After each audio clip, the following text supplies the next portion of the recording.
안수집사회 오늘 특별 찬송 감사합니다. 어려운 일을 당할 때 무슨 일을 당해도 예수 의지합니다. 믿음으로 기도로 주님만 의지할 수밖에 없죠. 오늘 찬양한 안수집사회를 위해서 우리 다 같이 박수로 한번 격려하겠습니다. 감사합니다. 오늘은 기도에 대해서 설교를 드리려고 합니다. 성전 기도 운동, 우리 이제 한 주간 앞두고 있고, 또 오늘 찬양도 거기에 오늘 설교와 또 여러 가지 교회적인 그 상황에 맞추어서 잘 해 주셨다고 보는데요. 기도를 늘 우리가 많이 해야 되겠습니다. 한국의 여론조사 기관이 많이 있습니다. 수십 개가 있는데 여론조사라는 것이 옛날에는 없었고요.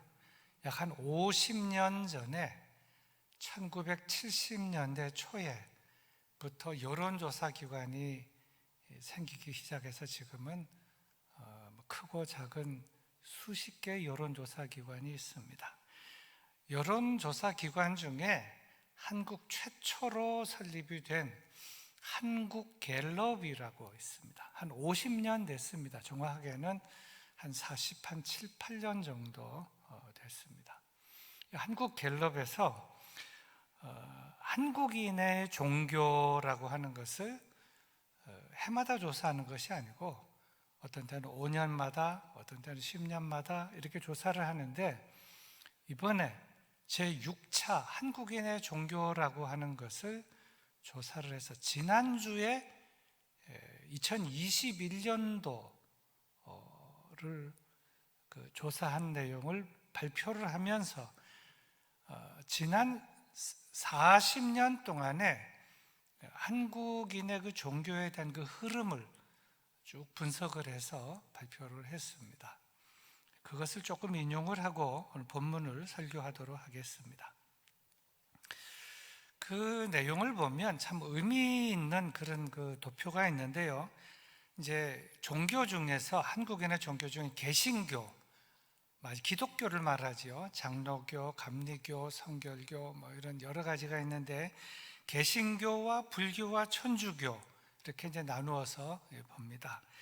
개신교 인구는 1984년도에 17%, 그 다음 1989년도에 19%, 2004년도에 21%, 2014년도에 21%. 말하자면 여러분이 보는 그 입장에서 보면 도표가 이렇게 올라갑니다. 도표가, 개신교가 이렇게 올라가다가 2021년도에 17%로 이렇게 떨어졌습니다. 그러면 불교를 보면 1984년도엔 19%, 그 다음 21%, 2004년도 24% 해서 기독교보다도 더 위에 있습니다. 그 위에 있는 도표, 밑에는 숫자가 있고 위에는 꺾은 그 그래프가 있는데, 시작하는 것이 맨 위에 있는 것이 불교고 시작하는 것이 두 번째 있는 것이 개신교입니다. 근데 불교가 이렇게 올라가다가 이렇게 꺾어지고, 개신교는 이렇게 두 번째로 올라가다가 이렇게 해서 2021년도에는 불교보다도 조금 더 몇 퍼센트 위에, 1% 정도 위에 있습니다. 천주교는 1984년도에 6%, 1989년도에 7%, 2004년도에 7%, 2014년도에 7%, 또 2021년도에 6%. 밑에 이렇게 꺾은 그래프 보면 밑에 이렇게 완만하게 이렇게 비슷합니다. 이걸 보면 이제 개신교와 불교가 점점 이렇게 성장하다가 2021년도에 이제 작년과 금년 사이에 이 코로나 때문에 이제 꺾이면서 불교가 더 많이 꺾이고 또 이 개신교도 많이 꺾였는데, 여하튼 이렇게 많이 감소가 되었다는 것을 보여주고 있습니다. 그런가 하면 이제 무종교 인구, 그 옆에 있는 막대 그래프를 좀 보여주시기 바랍니다. 이제 그 무종교 인구는 그 윗부분에 파란색으로 청색으로 생긴 건데요. 무종교 인구는 1984년도에 56%, 1989년도에 51%, 그 다음 2004년도에 47%, 2014년도에 50%, 그러다가 2021년도에 무종교 인구가 60%가 됐습니다.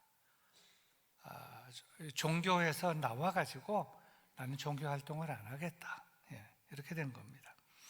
종교 인구는 그 밑에 있는 그 노란색인데요, 84년도가 44%, 89년도에 49%, 2004년이 53%, 2014년도 50% 하다가 2021년 들어와서 40%로 대폭 줄게 되었습니다. 이런 그 여러 가지 이 도표를 이제 한국갤럽에서 이걸 발표를 하면서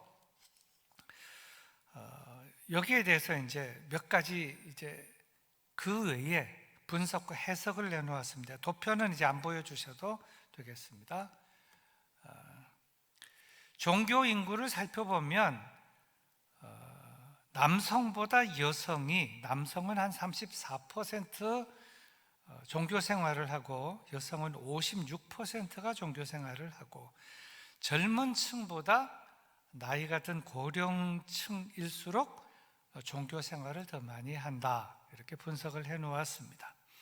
그리고 종교별로는 불교는 고령층에, 나이가 많은 층에 집중되어 있는 반면 개신교는 50대 이하, 60대 이상 이렇게 많이, 주로 이제 50대, 60대에 많이 포진이 되어 있고, 천주교는 전체 연령대에서 고르게, 인원은 많지 않지만 고르게 분포가 되어 있다, 이렇게 분석을 하고 또 보고를 했습니다. 지역별로 보면 불교가 대세를 가진 데는 경상남북도가 이제 거의 전체적으로 대세를 이루고 있고, 경상남북도 외에 영남 지역 이외에 전국에서 개신교가 종교 인구가 지배적이었다, 이렇게 발표를 했습니다. 그리고 각 종교의 종교 활동에 대하여 2021년도 금년도에 여러 종교에서 종교 시설을 방문을 잘 하고 있느냐, 교인은 교회를 잘 나가고 천주교인은 성당을 잘 나가고 또 불교인들은 절에를 잘 가느냐 하는 데 있어서 주 1회 이상 종교시설을 방문한다 하는 사람이 한 30% 정도 되고, 한 달에 한 번에서 3번 정도 간다 하는 사람이 14%, 1년에 한 3번에서 5번 정도 간다 하는 사람이 한 10%, 이렇게 됩니다. 그리고 몇 년 내에 한 번 정도 간다 하는 사람도 한 10%가 되고, 전혀 가지 않는다, 그냥 정만 올려놨다 하는 사람도 한 10% 됩니다. 개신교인 가운데 특별히 이제 그 조사한 그 내용을 보면, 금년도 2021년도에 일주일에 한 번 이상 교회에 찾아가서 예배를 드리거나 기도를 한다는 개신교인이 57%, 그동안 57%였는데 금년도에 얼마로 됐는가 하면 23%로 반 이하로 이렇게 줄었다. 이것은 이제 코로나의 영향이다, 이렇게 분석을 했습니다. 그리고 이제 종교인이 자신이 믿고 있는 경전을 주 1회 이상 읽고 묵상하느냐 하는 데 있어서 개신교는 42%가 경전을 읽는다, 천주교는 35%가 읽고 불교는 3%가 읽는다, 이렇게 응답을 했고, 하루에 1회 이상 기도를 하느냐 하는 데 있어서 개신교는 37%, 약 40%가 하루에 한 번 이상 기도한다. 천주교는 한 30%가, 불교는 5%가 하루에 한 번 이상 기도를 한다. 이렇게 응답을 했습니다. 그러면서 이 한국갤럽이 분석한 바에 의하면 종교 인구가 감소하는 원인이 어디에 있느냐? 그것은 인구의 감소, 그리고 성인들의 종교 인구의 감소에 있다. 이렇게 또 보았고, 둘째로 20대, 30대 청년층, 이 중년층의 탈종교 현상이 점점 종교 인구의 감소를 크게 가져오게 되었다. 이렇게 분석을 했습니다. 그리고 무종교 인구가 늘어나면서 비종교인들의 종교 호감도가 크게 줄었다고 이렇게 분석을 했습니다.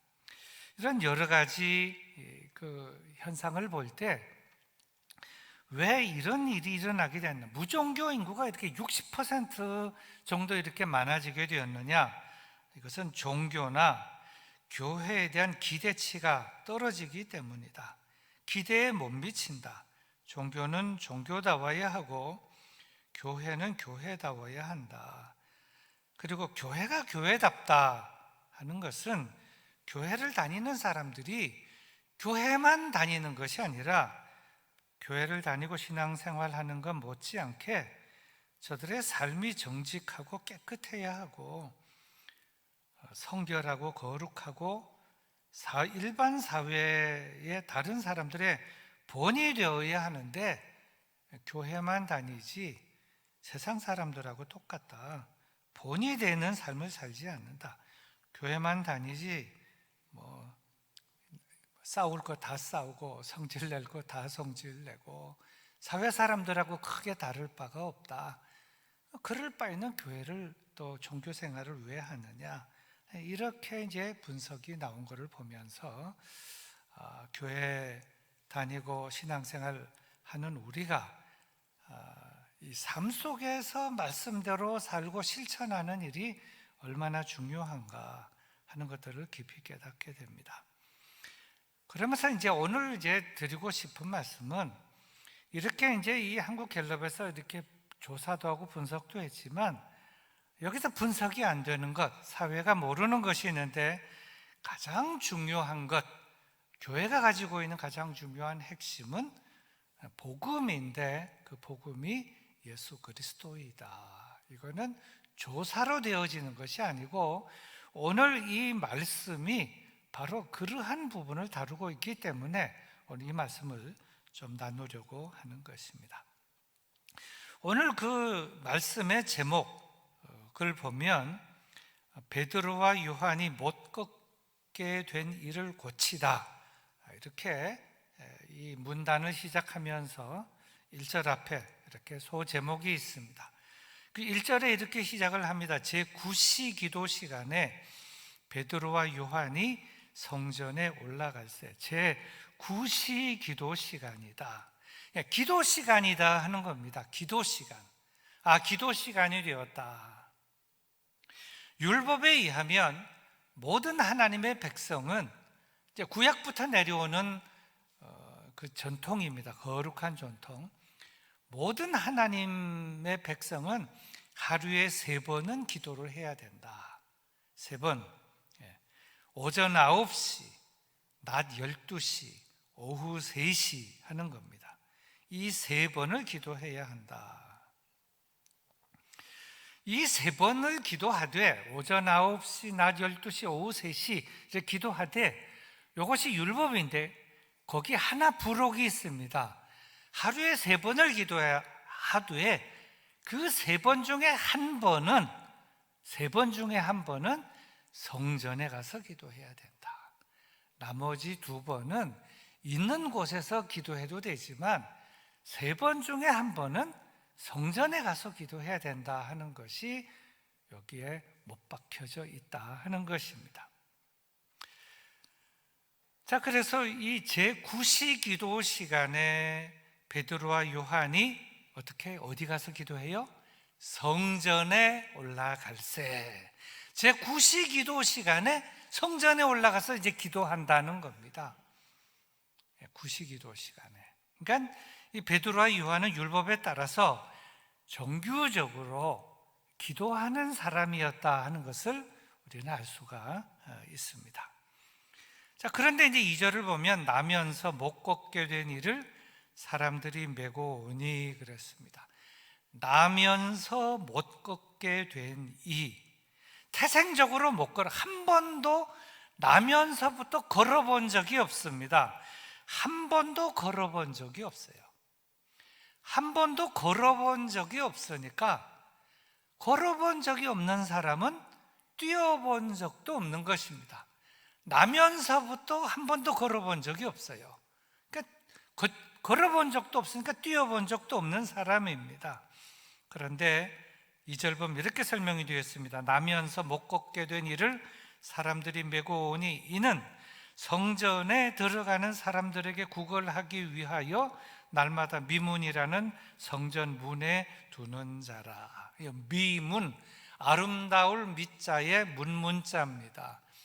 역사가 요세푸스에 의하면 이 미문은 성전의 문 가운데 코린트식, 이오니아식, 도리아식 이렇게 하는 그 건축 양식 가운데 코린트식 양식으로 아름답게 장식이 된, 은으로 장식을 하고 금으로 뭘 이렇게 박아 놓은 그렇게 아름다운 문이 미문이었다. 이렇게 교회 역사가 요세푸스는 그렇게 설명을 하고 있습니다. 그 아름다운 문이 아름다우니까 성전에 들어가는 문 중에서도 제일 많이 드나드는 문이 미문인 거예요. 은으로 도금을 하고 금으로 박아놓은 이 아름다운 문에, 또 사람들이 제일 많이 왕래하는 그 문에 나면서부터 한 번도 걸어본 적이 없는 사람을 거기에다가 갖다 놓고 구걸을 하려고 거기 갖다 두었다 하는 것입니다. 날마다 미문이라는 성전 문에 두는 자라. 그가 3절에 보면 베드로와 요한이 성전에 들어가려 함을 보고 뭘 해요? 구걸하거늘. 이제 구걸을 한 겁니다. 저는 그냥 태어나서부터 한 번도 걸어본 적이 없고, 걸어본 적도 없고 뛰어본 적도 없습니다. 그러니까 늘 그냥 앉아서 구걸만 하는 것이고, 저를 데려다 놓으면 하루 종일 앉아 있다가 또 데려가면 이제 가는 것이고, 저의 역할은 구걸하는 역할이었습니다. 근데 4절 보면 베드로가 요한과 더불어 주목하여 이르되 우리를 보라. 베드로와 요한이 늘 이 문을 드나들었을 것입니다. 그리고 보았을 거예요. 우리도 지나다니면서 늘 보지요. 사람들도 보고, 우리도 이렇게 이제 길거리 지나다니다 보면 구두 가게도 있고 여러 가지 상점들도 있는 걸 보는 것처럼 수많은 사람들이 드나드니까 이 성전에 앉아 있는, 나면서부터 걸어본 적이 없는 이 사람을 보았을 것입니다. 근데 그냥 지나쳤던 거예요. 근데 그날따라 그냥 지나치지 않고 이제 이렇게 본 것입니다. 거기선 구걸을 하고 베드로는 요한과 더불어 이 사람을 주목하여 보는 것입니다. 지나치지 않고. 그러면서 베드로가 말합니다. 우리를 보라. 이 나면서부터 걸어보지 못한 이 사람이 베드로인가 요한인가 제자인가 알았겠습니까? 몰랐겠습니까? 알았을 수도 있고 몰랐을 수도 있는데 그건 중요하지 않습니다. 이 사람에게서는 그건 중요하지 않아요. 그게 뭐가 중요한가? 나에게 돈을 많이 줄 사람인가, 많이 안 줄 사람인가, 이게 중요한 것이지, 제자냐 아니냐, 수제자냐, 일반 제자냐, 그거는 상관이 없는 거예요. 자기하고는. 자기의 앉아있는 주 목적은 구걸이니까 구걸에 크게 도움이 되느냐 안 되느냐, 여기에만 관심이 있는 것입니다.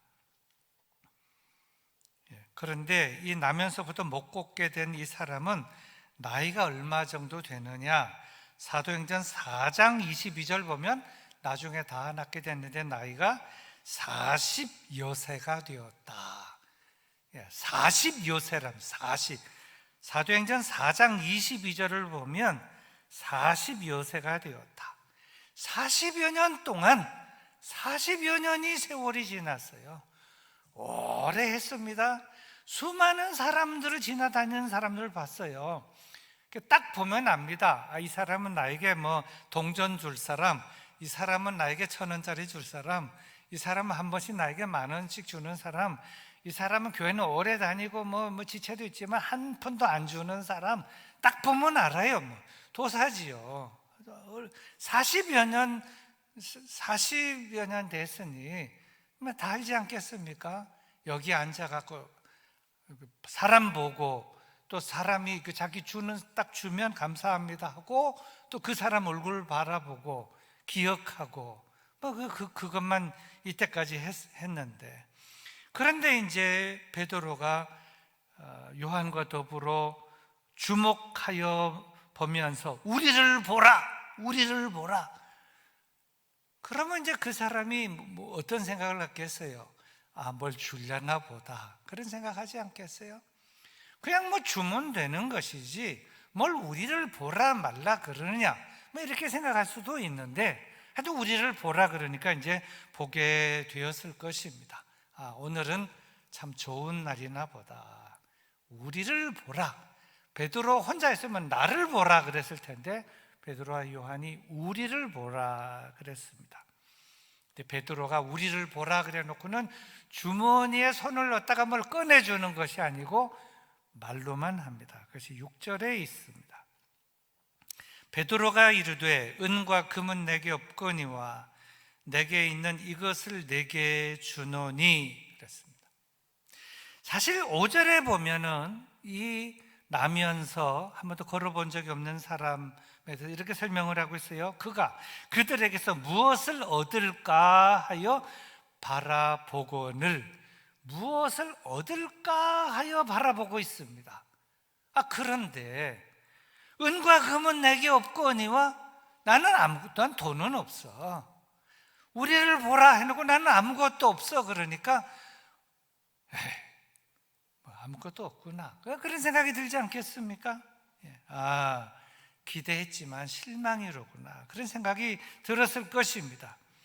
그런데 베드로는 이렇게 말합니다. 은과 금은 내게 없거니와 내게 있는 이것을 내게 주노니 나사렛 예수 그리스도의 이름으로 일어나 걸으라. 이 나면서부터 한 번도 걸어본 적이 없는 사람은 예수 그리스도의 이름 모르지 않았을 것입니다. 지나다니는 사람들이 얼마나 많이 얘기했겠어요? 수없이 들었을 것입니다. 하지만 자기하고는 상관이 없는 것이었어요. 그 누구도 자기에게 그렇게 그 이름으로 준 적이 없었거든요. 그냥 돈이나 동전이나 이런 걸 이때까지 주었었지요.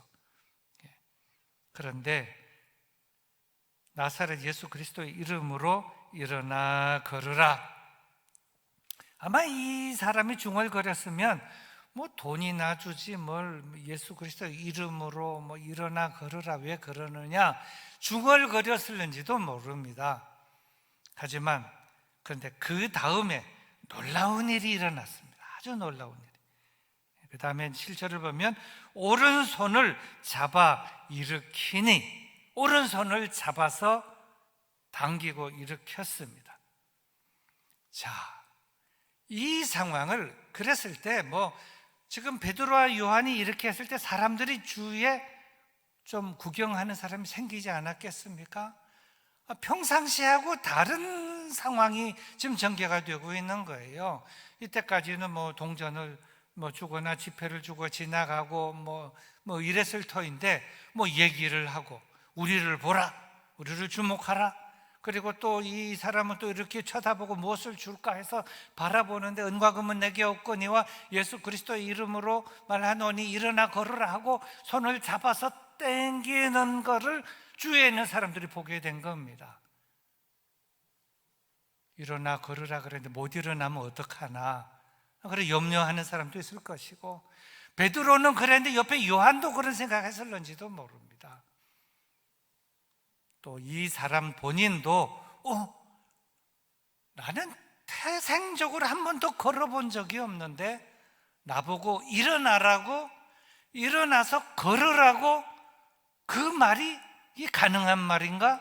이렇게 생각할 수 있지 않겠어요? 과연 일어날 수 있을까? 그리고 그 말이 정말 권위가 있나? 이렇게 생각할 수 있습니다. 그런데 정말 놀라운 일이 일어났습니다. 베드로가 예수님의 이름으로 일어나 걸으라 말하고 나서 오른손을 잡아 일으키니, 그 다음에 뭐라고 되어 있는가 하면은 발과, 성경에 이렇게 기록이 되어 있습니다. 발과 발목이 곧 힘을 얻고, 굉장히 중요한데요. 발과 발목이 곧 힘을 얻고, 이 힘을 어디서 얻어야 되는가 하면 발이 없고 발목이 얻어야 돼요. 발목이 중요합니다. 발목이. 공동번역 성경은 당장에 다리와 발목에 힘을 얻어, 새번역 성경은 즉시 다리와 발목에 힘을 얻어서, 현대인의 성경은 곧 발과 발목에 힘을 얻어 그랬습니다. 곧 즉시 예수 그리스도의 이름으로 일어나 걸으라, 그리고 손을 잡아서 일으키니 즉시 발과 발목에 힘을 얻었다. 발에 힘을 얻고 발목에 힘을 얻었다. 발에 힘이 들어가고 발목에 힘이 어디서 들어간 거예요? 베드로가 믿음을 가지고 예수 그리스도의 이름으로 명하고 손을 잡아 일으킬 때 하나님께서 베드로가 믿음으로 하는 그 일에 역사하셔서 바로 거기에 발과 발목의 힘을 하늘에서 부어주신 것입니다. 그래서 보면 발과 발목이 곧 힘을 얻고, 그 다음에 뭐라고 되는가 하면 8절에 뛰어서서 걸으며 그랬습니다. 뛰어서서 걸으며. 자, 여기까지 하고 여러분 생각해 보십시오. 이것이 가능한 일입니까? 40여 년 동안 한 번도 걸어본 일이 없습니다. 여러분 그 다리나 이 이렇게 정형외과에서 수술하고 몇 달씩 병원에 걷는 연습을 안 하면요 못 걸어요. 넘어집니다. 그 병원의 의사들이 계속 연습을 하라 그래요. 이거 수술한 분은 또 이 다리 이것도 연습하고 꺾기 운동도 하고, 이걸 안 하면 뻐덩다리가 된다고 그러고, 여러분 다 경험하지 않았습니까? 병원에 다 그러고 경험하는 것입니다. 한 번도 걸어본 일이 없습니다. 걷는 것이 무엇인지 모릅니다. 해본 일도 없고, 경험이 없는 사람이 이제 걷게 된다는 것인데, 걷기만 하는 것이 아니라 뛰기도 하게 되었다는 겁니다. 발과 발목이 곧 힘을 얻고 뛰어 서서 걸으며. 근데 이것을 누가 기록했느냐? 사도행전을 기록한 사람이 이걸 기록했는데, 사도행전을 기록한 사람은 누굽니까? 누가복음을 기록한 사람이 사도행전을 기록한 사람입니다. 누가예요. 누가 기록했는가 하면 누가가 기록했어요. 누가의 전직 직업이 뭡니까? 의사입니다. 의사의 관점에서 볼 때에 의사는 보통 사람보다도 관점이 예리하고 다릅니다. 나면서부터 한 번도 걸어본 적이 없는 사람이다. 걸어본 적도 없으니까 뛰어본 사람도 없는 사람이다. 그런데 예수님의 이름으로 명하고 손잡고 일으켰더니 한 번도 걸어본 적이 없는 사람이, 뛰어본 적도 없는 사람이 일어나고 걷고 뛰고 한다. 이것이 어떻게 진행되느냐? 발에 힘이 들어가고 발목에 힘이 들어가니까 이런 놀라운 역사가 일어났다 하는 것입니다. 한 번도 걸어본 일이 없는 사람을 일어세우면요, 그 다음 넘어질 확률이 몇 퍼센트인지 아십니까? 100%입니다. 100%. 한 번도 걸어본 경험이 없는데, 어린아이가 한 번도 걸어본 경험이 없는 어린아이를 이렇게 세워서 걸어보라 그러면 걷습니까? 그냥 그대로 자빠지는 거예요.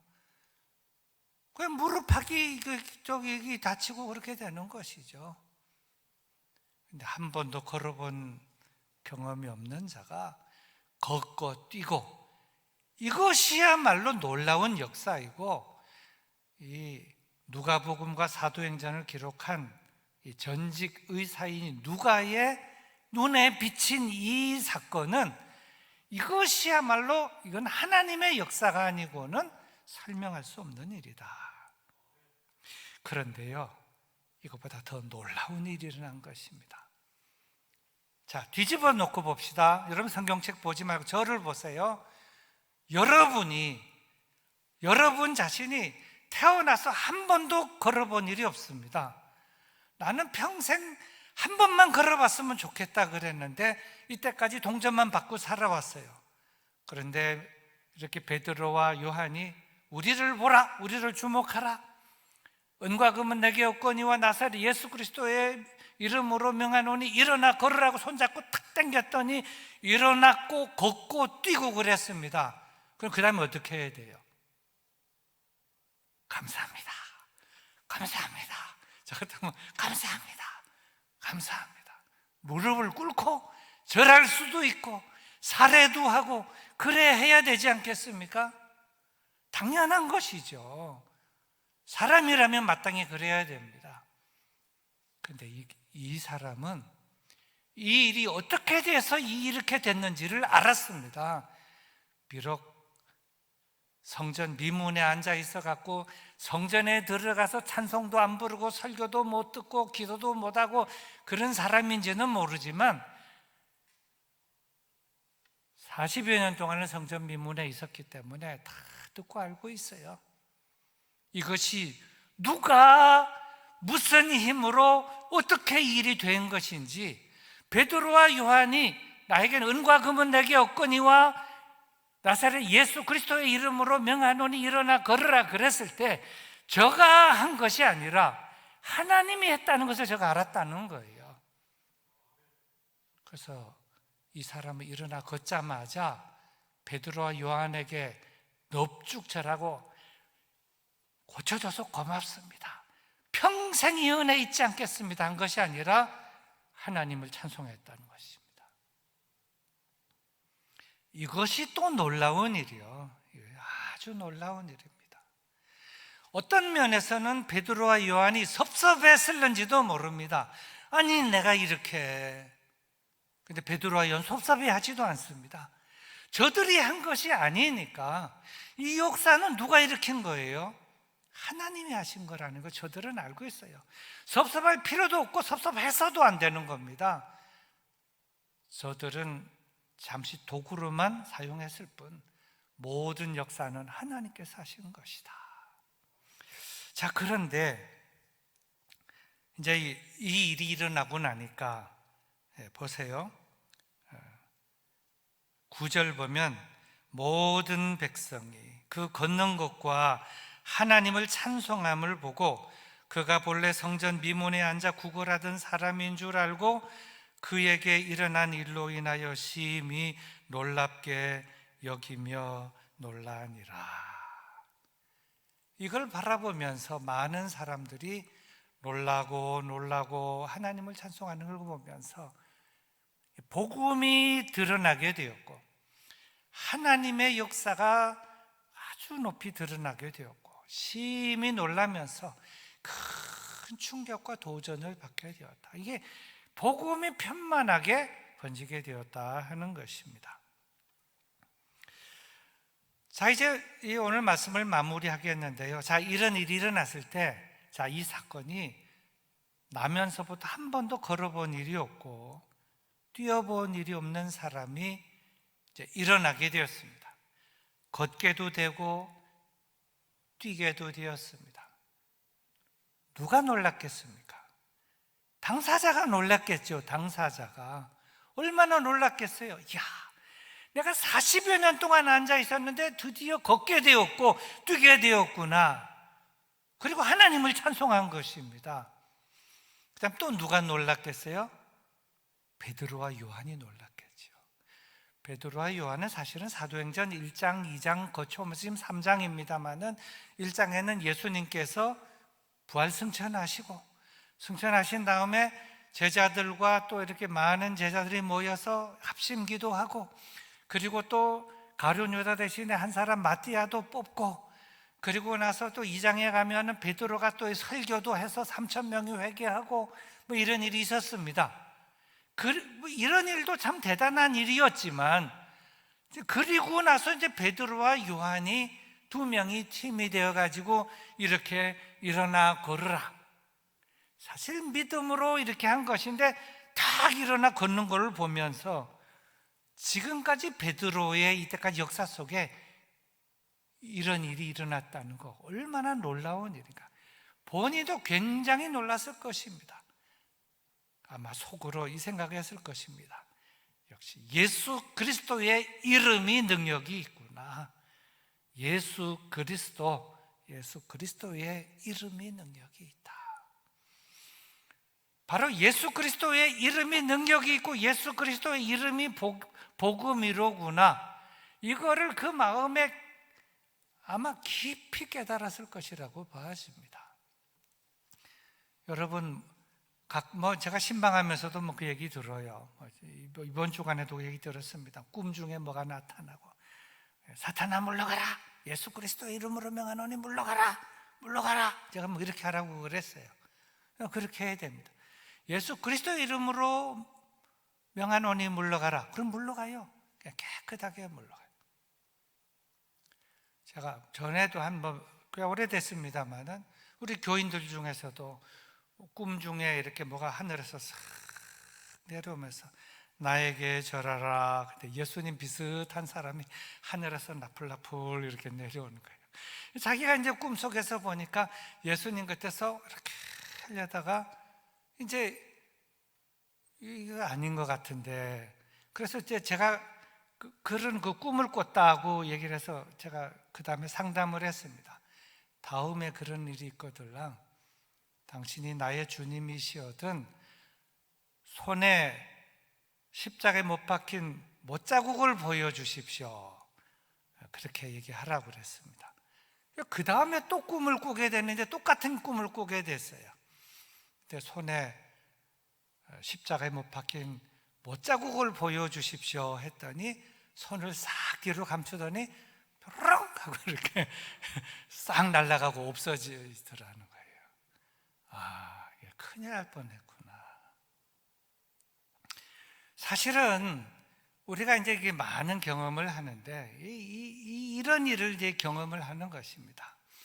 놀라운 일을 경험하면서 하나님이 살아계시는구나. 예수 그리스도의 이름으로 명하면 사탄도 물러가고, 또 이런 나면서부터 한 번도 걸어본 적이 없는 사람도 일어날 수 있는 힘과 능력이 하나님이 원하시면 이런 일도 일어날 수 있는 것이로구나 하는 것들을 우리는 알게 되고 깨닫게 되는 것입니다. 자, 오늘 7절과 8절에 있는 말씀인데요, 제가 다시 한 번 더 읽어보겠습니다. 자, 사실 참 중요한 일인데요, 중요한 말씀인데, 오른손을 잡아 일으키니 발과 발목이 곧 힘을 얻고 뛰어서서 걸으며, 그 다음에 뭐라고 되어 있는가 하면 그들과 함께 성전으로 들어가면서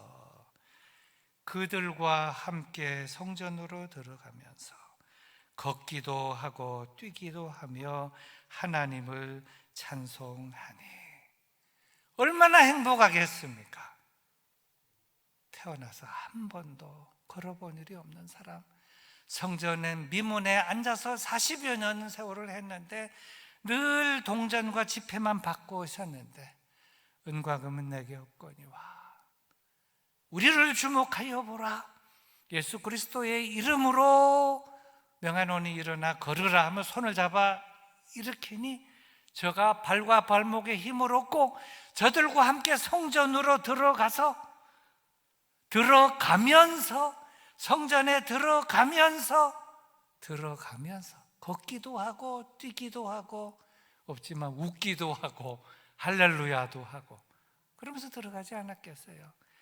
이게 꿈이냐 생시냐, 내 평생에 이런 일이 오다니, 그러면서 들어갔을 것입니다. 자, 그렇다면 오늘 본문이 주는 메시지가 무엇이냐? 교회는 세상에 무엇을 주어야 하느냐? 교회는 세상에 복음을 주어야 하고 예수 그리스도의 이름을 주어야 하고 예수 그리스도의 이름으로 능력을 세상에 주어야 한다는 것입니다. 그리고 이것은 믿음과 기도로 가능하다. 그리고 하나님이 원하시면 이러한 일은 오늘도 가능하다. 사랑하는 교회 여러분, 우리 성전에서 영상으로 예배를 드리는 우리 영등포 교회 여러분, 우리는 또 교회는 이 코로나 시대에 세상에 무엇을 주어야 하느냐? 지금 뭐 종교 인구가 뭐 어떻게 떨어지고 무종교 인구 뭐 기독교에 대해서 왜 그런 일이 있는가 하면 교회에 대한 기대치가 높기 때문입니다. 바르게 살아야 하고 믿는 바대로 실천하며 살아야 되고 특별히 언어 생활 잘해야 됩니다. 언어 생활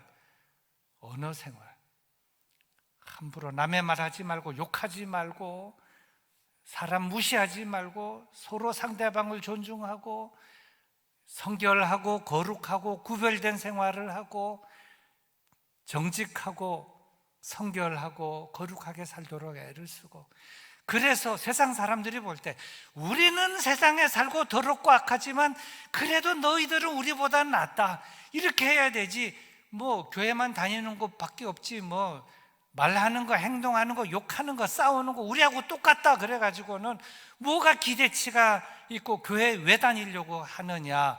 그래서 교회를 안 다닌다는 거예요.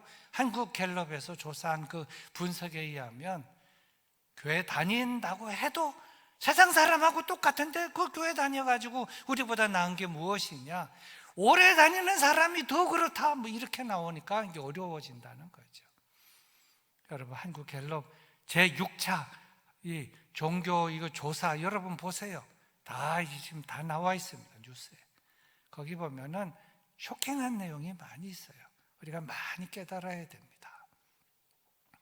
믿는 자답게 바르게 살아야 되고 정직하게 살아야 되고 말 조심해야 되고 행동 거지 조심해야 되고 구별된 삶을 살아야 되고 본이 되는 삶을 살고 복음을 주어야 하고 예수 그리스도의 이름을 주어야 한다. 우리가 잊지 않고 잘 실천할 때 세상의 빛과 소금으로 그리고 복음을 편만하게 전하며 산 우리가 될 줄로 믿습니다.